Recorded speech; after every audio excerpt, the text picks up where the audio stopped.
paz seja com você, com a sua família. Louvado seja o nome do Senhor, pela oportunidade que Ele nos dá de estarmos juntos mais uma vez. Antes da gente meditar na palavra de Deus, eu quero convidar você para a gente orar. E a gente vai orar em especial pela vida da dona Kátia Aparecida Porfírio, que é a mãe da nossa irmã Jamile. E nós vamos orar também pela Dene, nossa ministra do louvor, líder de louvor. Vamos orar também pela vida dela, pedindo a bênção do Senhor. E se nesse momento alguém da sua família, alguém que você conheça que precisa de uma oração, que nesse momento você mencione o nome desta pessoa e coloque a sua fé em ação no nome de Jesus. Meu Deus, nós oramos agora e oramos com fé. Cremos, meu Deus, num Deus de milagres. Cremos num Deus que pode todas as coisas. E creio, Pai, que neste momento, enquanto oramos, o Senhor está agindo com milagre na vida destes teus filhos que apresentamos. Nós oramos, meu Deus, por aquele que está enfermo, por aquele que está doente. Essa pessoa, meu Deus, que está dentro dessa casa, ou esse que está no hospital. E em especial, nós te apresentamos, Pai, a vida da dona Kátia. Te apresentamos, meu Deus, a vida da Dene. Toca as tuas filhas agora com cura, no nome de Jesus.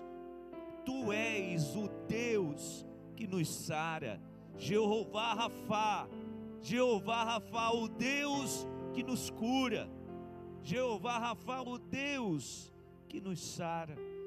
E eu te peço, Pai, estenda a sua poderosa mão e toca os teus filhos neste momento.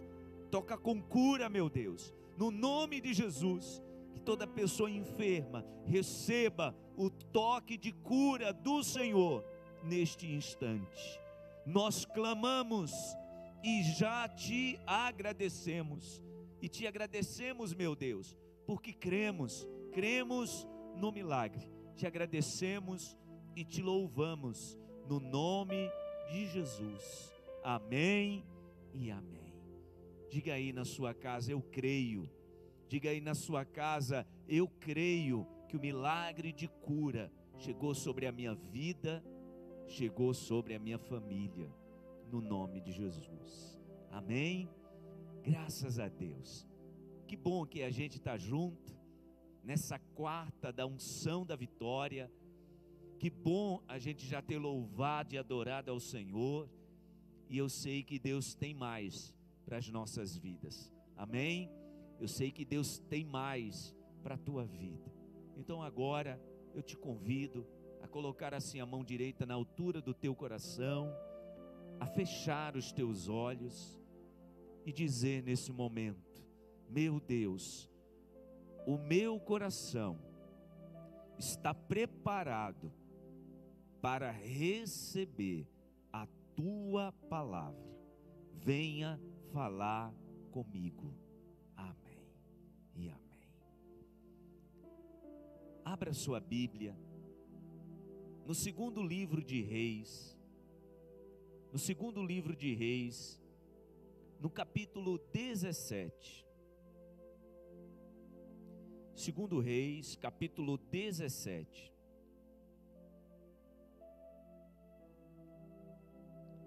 Semana passada eu falei sobre Elias. Mais uma vez falaremos sobre Elias. 1 Reis, capítulo 17. E nós vamos ler a partir do versículo 1. sempre que começar o culto, que você estiver assistindo o culto online, nós estamos pelo Instagram, nós estamos pelo YouTube, estamos transmitindo pelo meu Instagram, pelo Instagram da nossa igreja, IEQ Farolândia, e também pelo YouTube. Graças a Deus por esse tempo favorável para a gente anunciar as boas novas. Mas é muito importante que você esteja com a sua Bíblia. Amém? 1 Reis, capítulo 17, a partir do versículo 1. Diz assim a palavra de Deus: Ora, Elias de Tisbe, em Gileade, disse a Acabe, Acabe era o rei de Israel: Juro pelo nome do Senhor, o Deus de Israel, a quem sirvo, que não cairá orvalho nem chuva nos anos seguintes, exceto mediante a minha palavra. Depois disso, a palavra do Senhor veio a Elias: Saia daqui, vá para o leste e esconda-se perto do riacho de Querite, a leste do Jordão. Você beberá do riacho, e dei ordens aos corvos para o alimentarem lá. E ele fez o que o Senhor lhe tinha dito. Foi para o riacho de Querite, a leste do Jordão, e ficou lá. Os corvos lhe traziam pão e carne de manhã e de tarde, e ele bebia água do riacho. Amém. Deixa a sua Bíblia aberta.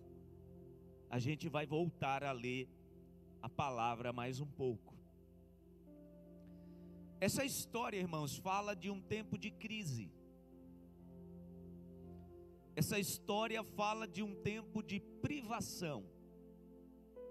Essa história retrata um tempo difícil e desafiador para todo o povo de Israel.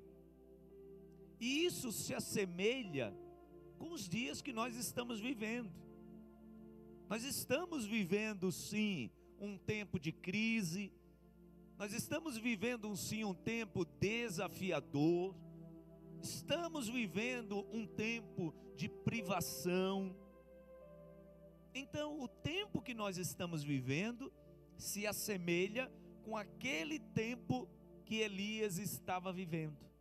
Só que, naquele tempo desafiador, naquele tempo de privação, aconteceram milagres. E eu quero profetizar sobre a sua vida, que nesse tempo que nós estamos vivendo, já está e acontecerão ainda grandes milagres. Você pode dizer amém? Amém quer dizer assim seja. Quando nós confirmamos com um amém, nós estamos confirmando a palavra sobre a nossa vida, estamos confirmando a palavra sobre a gente. Então, da mesma forma que Elias estava vivendo junto com toda a nação de Israel, um tempo de desafio, de adversidade, um tempo de privação, mas esse tempo trouxe milagres. Da mesma forma, nós estamos experimentando um tempo desafiador, mas um tempo de milagres. Amém? Então vamos lá. Eu quero aprender nessa noite, rapidamente com vocês, lições sobre como acontece o milagre. A gente precisa compreender, irmãos, como é que um milagre acontece na nossa vida. Todos nós já experimentamos milagres de Deus na nossa vida, mas a gente precisa entender como é que o milagre acontece. Entenda uma coisa: todo milagre acontece dentro de um processo. Todo milagre acontece dentro de um processo. Esse processo, ele precisa acontecer como ele foi desenhado por Deus. Para que a gente experimente milagres, a gente precisa estar exatamente dentro do processo como Deus o desenhou. E é isso que eu quero chamar a sua atenção, para a gente compreender o milagre que estava acontecendo na vida do profeta Elias, em meio ao caos, em meio à adversidade, em meio ao desafio. Como esse milagre aconteceu? Eu preciso compreender para quê? Para que da mesma forma o milagre aconteça na minha e na sua vida. Amém? Tome posse dessa palavra aí na sua casa, para a sua família, aqui, quem está aqui nos ajudando na transmissão do culto também, tome posse dessa palavra. Então vamos lá, a gente precisa entender, compreender como é que acontece o milagre. Primeiro, está aqui, né, Ed? Está aqui? Está aqui? Está aqui. Então está aqui, a gente vai compartilhar os slides. Eu preciso, para que eu experimente o milagre, no tempo da privação, no tempo do desafio, eu preciso primeiro, meu irmão e minha irmã, olha aqui para mim, entender quem é o causador do tempo da adversidade. Eu preciso, para experimentar o milagre, eu preciso entender quem foi que causou a privação, quem foi que causou a escassez. Olha o que diz a palavra. A palavra diz que diante do cenário que estava, o profeta Elias então diz: não vai chover. Aí alguém pode dizer: pastor, então quem causou aqueles 3 anos e meio de fome e de seca foi Elias? Não, gente. Elias, ele entra no processo com tudo já acontecendo. E aí eu quero chamar a sua atenção. Esse tempo de privação que nós estamos vivendo, né? Privação social, as pessoas confinadas em casa, as pessoas perdendo o emprego. Esse tempo, quem foi o agente causador? E antes que alguém diga aí: já sei, pastor, quem causou tudo isso foram os chineses. Não é disso que eu quero falar. Até porque quem causou aquele tempo de seca, gente, não foi Elias. Porque alguém pode dizer: foi o profeta Elias que disse que não ia chover. Não. Deixa eu te dizer quem é o agente causador daquela escassez e dessa escassez que nós estamos vivendo. Sabe quem é? O ser humano. O ser humano. Mas é muito prático, gente. Quando a situação fica ruim, a gente procurar culpados. E sabe quem é o culpado? Quem está perto. É necessário que haja uma real compreensão do agente causador. Quem está causando a privação que o mundo está vivendo? O ser humano. Gente, olha o que diz a palavra de Deus. Antes que você saia por aí acusando, né? Mas quem causou isso, pastor, foram os chineses. Isso aí quem causou foi quem foi para aglomeração. Isso quem causou é quem não está obedecendo as regras, né, sanitárias. Não, gente, quem causou isso, tudo isso, a perda de emprego, o confinamento, tudo isso é o ser humano. Olha o que diz a palavra de Deus. No livro de Lamentação de Jeremias, ou Lamentações de Jeremias, capítulo 3, abra sua Bíblia aí na sua casa, abram aqui as suas Bíblias, Lamentações, capítulo 3, versículo 39, na tradução NVI, está dessa forma. Se o Ed puder colocar também, depois que a gente lê na NVI, na tradução revista e corrigida, eu peço também. Olha como é que diz, Lamentações, capítulo 3, versículo 39. Como pode um homem reclamar quando é punido por seus pecados? Em outra tradução, essa mesma leitura fala assim: de que se queixa, pois, o homem vivente? Queixe-se cada um dos seus pecados. Eu ouvi recentemente uma pessoa falar sobre crises de relacionamentos dentro da quarentena. crescimento do índice de agressão familiar. E essa pessoa diz: olha, sabe essas crises que a gente está vendo aí nos relacionamentos? Elas não começaram na quarentena. Elas não começaram por causa do confinamento. Essas crises já estavam lá. Só que o confinamento trouxe o quê, gente? Potencialização. É muito fácil nesse momento a gente culpar esse ou aquele pelo tempo de desafio que a gente está vivendo. Sabe quem é o causador, gente? O ser humano, com sua ganância. E sabe, alguém pode dizer: ah, pastor, mas eu não tenho parte nisso. Todos nós temos. Todos nós temos. Todos nós, seres humanos, temos. Porque o ser humano, ele se desviou de Deus. E agora, gente, olhem bem para mim.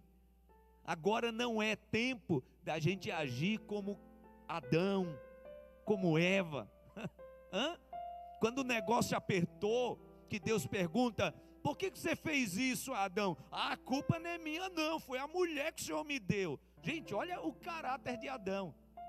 Além de se esquivar, ainda põe a culpa em quem, gente? Em Deus, porque deu a mulher, e põe a culpa na mulher.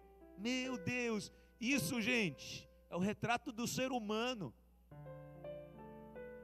Todos nós, nesse tempo de crise, precisamos olhar para nós mesmos e entender: tudo que está acontecendo é resultado da queda, do pecado. É o ser humano. De que se queixa o ser humano? Senão de suas próprias transgressões, pecados. Gente, aquele tempo de escassez que Elias estava vivendo, junto com todo o povo de Israel, quem era o agente causador? Sabe quem? Os homens que tinham se afastado de Deus. Elias estava se achando o único que não tinha errado contra Deus. Depois Deus mostra para ele que ele também, com sua arrogância, com a sua prepotência, estava sendo agente causador daquilo ali. Então a primeira coisa para a gente experimentar milagre, a gente precisa primeiro parar de acusar. Olhe para a sua família, e ao invés de apontar, você possa olhar para os seus que estão vivendo a mesma situação e dizer: o que é que a gente pode fazer para melhorar isso aqui? Como é que a gente pode se unir mais para a situação melhorar? Porque é muito comum, irmãos, nesse tempo, começar as acusações, sabe? E aí, olha o que acontece: o problema que estava desse tamanho, fica desse tamanho. Por quê? Porque nós somos os causadores. Essa é a primeira lição. É a gente ter a compreensão exata de quem é o agente causador de tudo isso. É o ser humano. Seja nessa escala de mundo, olha aqui para mim, seja dentro dessa escala, no seio da sua família, dentro do seu relacionamento. Segunda lição que a gente tem para aprender. Primeiro é compreender quem é o agente causador da privação. Segundo, as consequências da privação. Quando o momento de escassez chega, gente, primeiro, quem é o agente causador? Porque, gente, tudo isso define o milagre que eu vou viver. Então, primeiro eu preciso entender quem é o agente causador e assumir: eu tenho parte nisso. Segundo, quais são as consequências? Ouça bem: todos irão sofrer. Uns mais, outros menos, mas todos irão sofrer. A mesma privação que atinge os justos, atinge também os injustos. Olha o que diz a palavra de Deus. Evangelho de Mateus, capítulo 5, versículo 45. Porque tem gente, sabe, irmãos, que vive um triunfalismo equivocado em relação à fé. Sabe o que eu chamo de triunfalismo? Porque eu tenho um Deus, eu não tenho que passar privação. Claro que sim, Jesus passou. Então sabe o que a gente precisa entender? Que a mesma seca que atingia quem estava se prostrando diante de Baal, era a mesma seca que atingia o profeta Elias, que não se prostrava diante de Baal. É a consequência da escassez. Atinge quem é justo e atinge quem não é justo. Sabe por que eu estou dizendo isso? Porque, gente, é muito comum pessoas que estão vivendo o tempo de privação acharem que a privação é castigo, é Deus castigando. Não, gente, a consequência da privação pode não ter a origem em relação com você, mas ouça, você também vai sofrer. Por isso, irmãos, que eu fico boquiaberto quando eu vejo gente, sabe, que é desse lado ou daquele lado político, torcendo para o pior. Se o pior acontecer, gente, todos nós vamos sofrer. Se o país entrar em recessão e depressão, seja esse ou aquele governo, todos nós vamos sofrer. As pessoas não estão nem aí. Então olha o que a palavra de Deus diz. Mateus, capítulo 5, versículo 45. Para que vocês venham a ser filhos do seu Pai que está nos céus. Olha agora, porque Ele faz raiar o seu sol sobre os maus e bons, e derrama a chuva sobre justos e injustos. Aprendeu a lição? A consequência da privação vem sobre justo e sobre injusto. Agora deixa eu te dizer, assim como um milagre também. Irmãos, quantos filhos rebeldes que não honram os pais, mas a bênção do Senhor está na vida do pai e da mãe, e esse filho e essa filha acaba sendo beneficiado pela bênção que não está na vida dele, não está na vida dela, mas está na vida do pai e da mãe. É a chuva, é a chuva de benefício que cai sobre a vida do justo e do injusto. Mas a gente tem uma tendência de só reclamar quando está ruim. Então ouça, para que você tenha paz, você precisa entender isso, antes de sair por aí reclamando. Nós todos nós, estamos vivendo a mesma situação, uns em maior grau, outros em menor, mas a consequência é para todos. Amém? Duas lições. Primeiro, pare para refletir, quem é o agente causador dessa crise que você está vivendo? Sabe por quê, gente? Nós estamos vivendo uma crise mundial, mas cada um tem a sua crise individual. Quem é o causador? Você precisa parar para pensar. Segundo, as consequências da escassez vêm sobre todos. Terceiro, para que eu experimente o milagre, olha aqui para mim, eu preciso entender dentro do milagre o que é natural e o que é sobrenatural. Como assim, pastor? Quando nós estamos vivendo, gente, um milagre, tem coisas que elas não dependem de Deus, são as coisas naturais, são as coisas que a gente precisa fazer. Por exemplo, acordar cedo, isso depende de Deus ou da gente? Depende da gente. Não ficar em casa o dia todo, claro, não estou falando para esse tempo, porque esse tempo a recomendação é que a gente esteja em casa. Mas não ficar em casa o dia todo, mas ir procurar emprego. De quem é que depende isso? Da gente ou de Deus? Da gente. Então ouça, olha aqui para mim, no milagre que Elias experimentou, tinha as coisas naturais e tinham as coisas sobrenaturais. O que era natural nesse milagre? Você lembra do milagre, né? Deixa eu fazer um resumão. A palavra diz que quando a seca começa, Deus diz para Elias, saia daí e vá para o riacho. Aí ele vai. Aí a palavra diz que lá os corvos o sustentavam com pão e carne de manhã e de tarde. Aí depois a água do riacho secou. Aí Deus disse: saia daqui e vá para a cidade de Sarepta de Sidom. Lá eu preparei uma viúva para lhe sustentar. Aí a palavra diz que Elias sai e vai para a casa da viúva. Então, veja só, uma sequência de episódios. Irmãos, é muito importante isso. Dentro desses episódios naturais, existiam ações sobrenaturais? Sim. Então Deus está lhe convidando. Você que está pedindo a Deus um milagre na sua vida, Deus está lhe convidando, Deus está nos convidando para a gente parar para pensar. Esse milagre que eu estou pedindo a Deus, a restauração do meu casamento, um emprego novo, Deus permitir que a minha empresa volte logo e eu volte logo a trabalhar, que o meu contrato que foi suspenso, ele volte ativa, que Deus continue sustentando a minha família, que essa pessoa na minha família que está doente, que ela receba logo alta. Tá, nesse milagre, o que depende da gente e o que depende de Deus. Aí eu quero analisar rapidamente com você.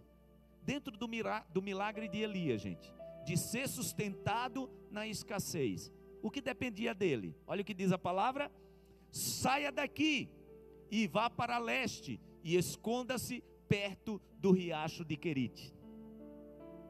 Sair de onde estava e ir para o riacho, olha aqui para mim, não dependia de Deus, mas dependia de quem? De Elias. Era o que ele, olha aqui para mim, naturalmente deveria fazer. Ele iria experimentar um milagre de provisão lá no riacho? Sim. Mas sair de onde estava para ir para o riacho não dependia de Deus, dependia dele. Vamos imaginar, gente, que Elias pensasse assim: do mesmo jeito que Deus pode prover na minha vida lá no riacho, pode prover aqui onde eu estou. Vamos imaginar que ele ficasse em casa? Se ele desobedecesse, ele não iria experimentar o milagre. Quer experimentar milagre? O que é natural para você fazer? Faça. Qual era o natural de Elias? Sair. De onde é que você tem que sair? Será que você precisa sair do seu comodismo? Será que você precisa sair de cima da sua arrogância? Será que você precisa sair de cima da sua teimosia? Esses dias a gente estava conversando com uma pessoa que alguém da família estava vivendo uma situação profunda, emocional. Aliás, se tem uma coisa, gente, que eu como pastor tenho feito praticamente todos os dias, é ajudar pessoas com problemas profundos emocionais. Porque tem sido um tempo de desafio. E essa pessoa me dizia assim: pastor, foi muito difícil porque a gente levou para médico e a gente tentou ajudar. Aí tinha que tomar remédio, a pessoa colocava o remédio na boca, quando todo mundo saía, jogava fora. Vamos imaginar, gente. Essa pessoa, ela pode estar experimentando o milagre de Deus na sua vida, sim. Mas o que é natural, o que compete a ela? É obedecer. Tem gente que não sai de cima da sua teimosia e por isso que não experimenta milagre. Tem gente que não sai de cima da sua reclamação, por isso que não experimenta milagre. A ordem de Deus para Elias era natural para ele fazer o quê? Sair. Pastor Anderson, lá no riacho, Deus ia agir sobrenaturalmente na vida do profeta. Mas era lá no riacho. A ordem de Deus para ele era: saia. Sair, gente, andando com as duas perninhas até o riacho, era natural para Elias fazer. O milagre iria acontecer lá? Sim. Mas ele tinha que sair. Segundo, a palavra diz, ordem de Deus, tá, gente? Você beberá do riacho. E ele bebia água do riacho. De manhã e de tarde. Corvo, ave que gosta de carne, corvo trazia pão e carne para Elias de manhã e de tarde. Mas o que era natural para Elias fazer, gente? Beber água do riacho. É engraçado, né? Gente, é fantástico Deus nos orientando para o milagre. Porque Deus, quando Ele está nos orientando para o milagre, presta atenção, Ele nos dá cada ordem que parece óbvia, mas é necessária. Sabe por quê? Porque às vezes a gente está tão interessados só no milagre, que o que é para a gente fazer, a gente não faz. Então Deus precisa, preste atenção, nos orientar o óbvio. Deus disse para ele: sai daqui, vá andando com suas perninhas para o riacho, fique lá. E lá, ó, Elias, você vai beber da água do riacho, viu? Aí eu gosto desse detalhe.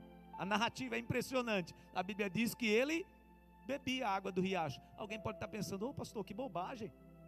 O ensinamento de hoje é isso? É. É esse o ensinamento. O que era natural de Elias fazer? Beber água do riacho. O mesmo Deus, olha aqui para mim, o mesmo Deus que estava fazendo o corvo trazer pão e carne de manhã e de tarde para Elias, não era o mesmo Deus que poderia fazer Elias assim: ó, Elias, deita aí no chão e eu vou mandar água também? Não podia? Podia, mas aquilo competia a ele. O que é que compete a você? Terceiro, quando a água do riacho acaba, gente, tem uma lição preciosa aí. A água do riacho significa o que naturalmente acontece no processo de um milagre. A água do riacho acabou. Era o natural. O dinheiro pode acabar, o contrato pode cessar, são as coisas naturais. Mas o Deus que te sustenta não vai deixar faltar nada. É o Deus que vai abrir outra porta melhor e maior. Ou então, vai fazer essa aí se reverter. Creia nisso. Gente, ouça, Elias estava vivendo uma atmosfera de milagre. Oh, que maravilha! Mas coisas naturais estavam acontecendo.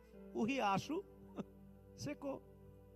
Porque quando nós estamos experimentando coisas espirituais extraordinárias, coisas naturais não deixam de acontecer. Acontecem. Então o riacho, que era natural, secou. Você está entendendo o que eu estou querendo te ensinar?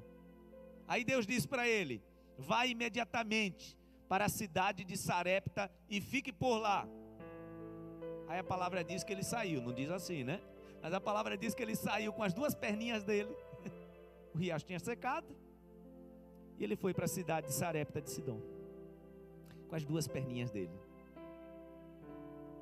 O Deus que estava fazendo Elias viver uma atmosfera de milagre, não podia fazer assim como Deus fazia com outros profetas, né? Trasladava e jogava em outro lugar? Podia. Mas naquele milagre, o natural era Elias sair e ir para a casa da viúva. Ouça, quando nós estamos experimentando milagres, as coisas naturais, elas não deixam de acontecer. Por quê? Porque as coisas naturais dependem da gente e da natureza, do ciclo normal que Deus estabeleceu. E as coisas sobrenaturais dependem de quem, gente? Depende de Deus.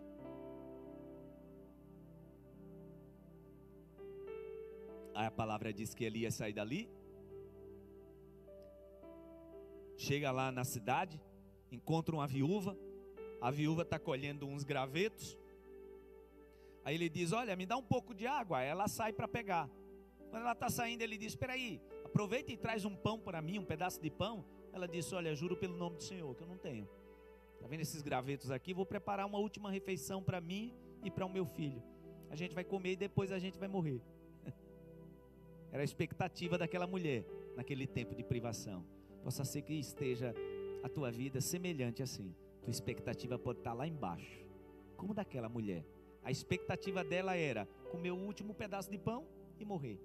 Aí o profeta diz para ela: vá e faça como você me disse, faça o bolo, mas você vai fazer primeiro para mim, e depois você faz para você e para o seu filho, porque assim diz o Senhor.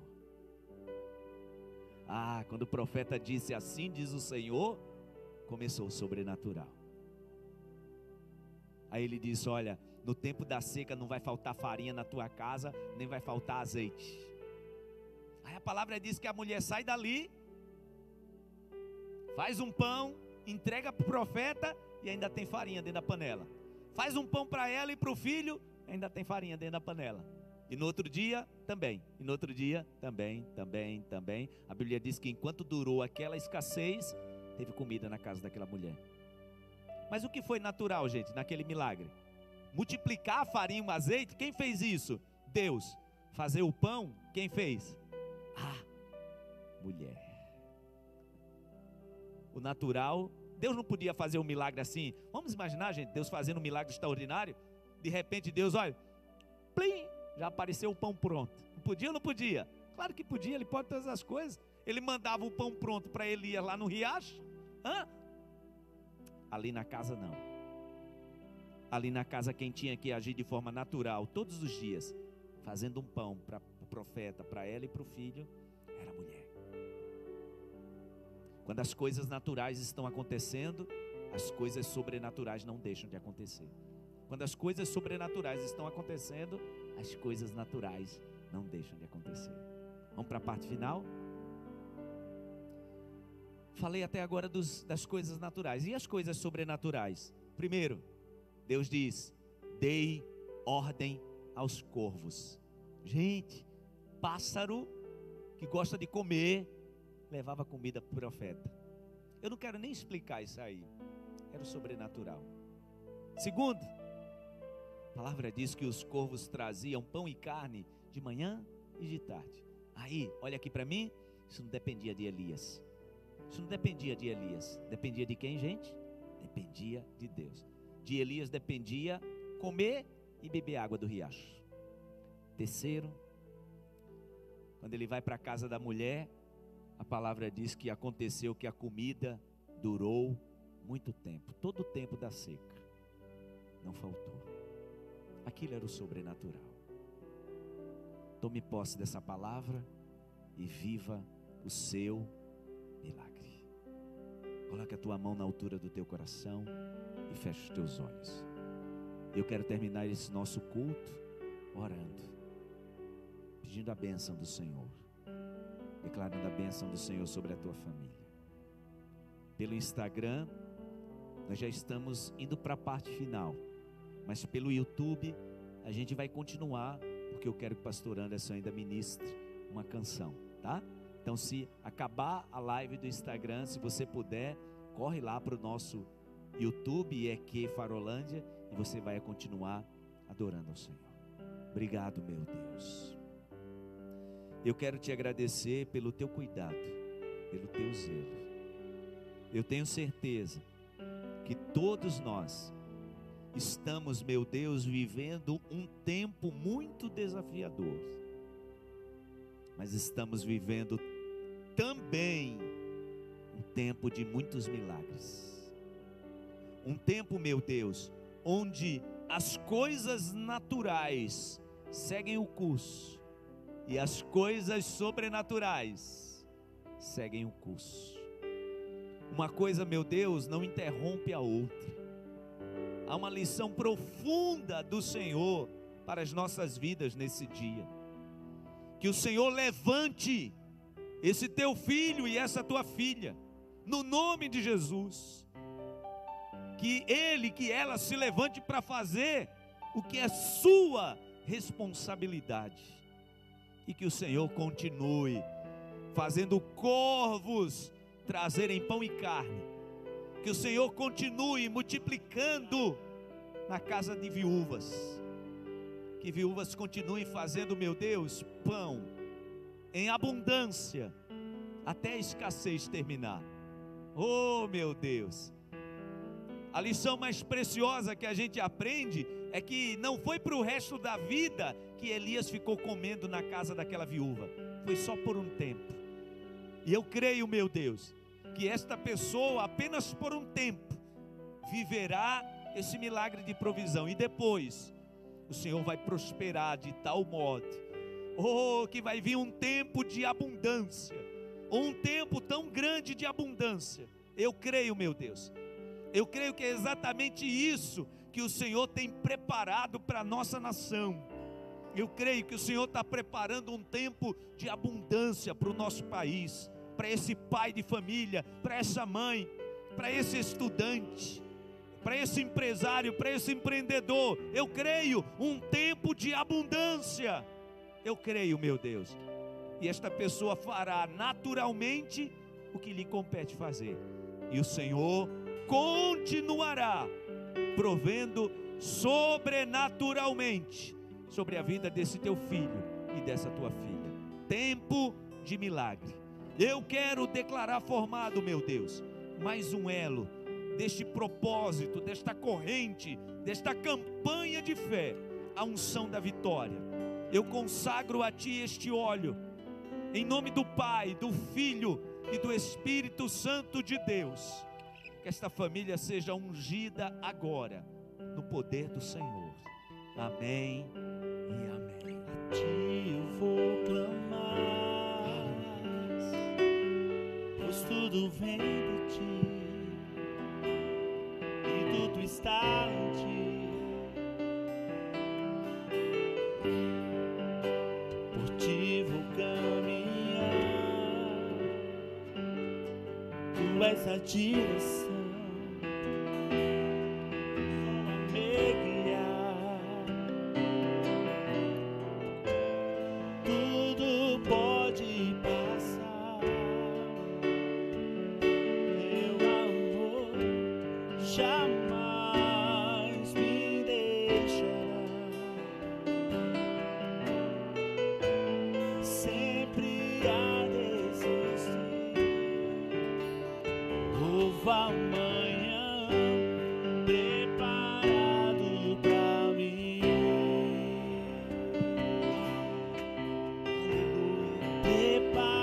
Levante as tuas mãos onde você está, aí na sua casa, e declare isso. Se renda aos pés do Senhor. Eu me rendo aos Seus pés. És tudo que eu preciso pra viver. Eu me lanço aos Seus braços, onde encontro meu refúgio.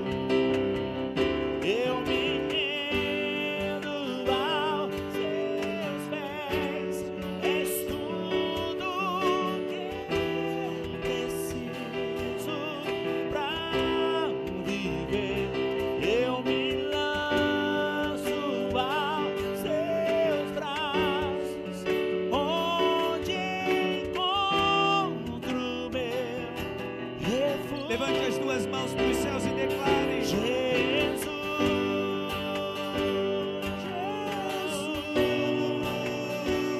eis-me aqui.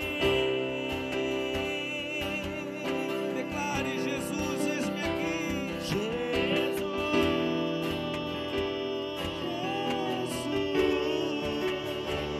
eis-me aqui. Levante as mãos, eu me rendo, eu me lanço. Eu me rendo aos Teus pés. Eu creio, meu És Deus. tudo que eu preciso pra viver. Eu me lanço aos Seus braços, onde encontro meu refúgio. Eis-me aqui, Jesus. Cante isso com fé. Declare: oh, eu creio, meu Deus.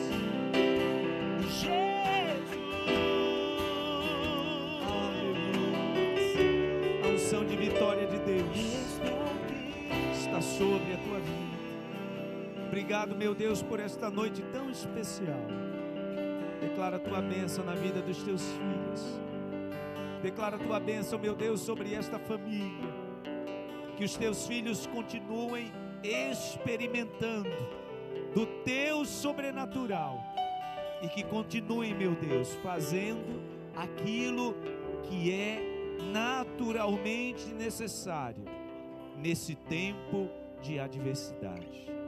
Dá uma noite de paz aos teus filhos. Uma noite de um sono reparador. Eu quero te pedir, meu Deus, por esta pessoa que tem tido dificuldade para dormir, que o Senhor venha trazer regularidade no sono desta pessoa, que ela durma, meu Deus, uma noite tranquila e de um sono reparador. Que o Senhor traga paz, abençoe as famílias, no nome de Jesus. E que a graça do Senhor e Salvador Jesus Cristo, o amor de Deus, nosso eterno Pai, a comunhão e a consolação do divino e eterno Espírito Santo esteja e permaneça sobre todos, hoje e para sempre. Amém e amém. Deus abençoe, uma ótima noite. Deus abençoe você e sua família. Paz, gente.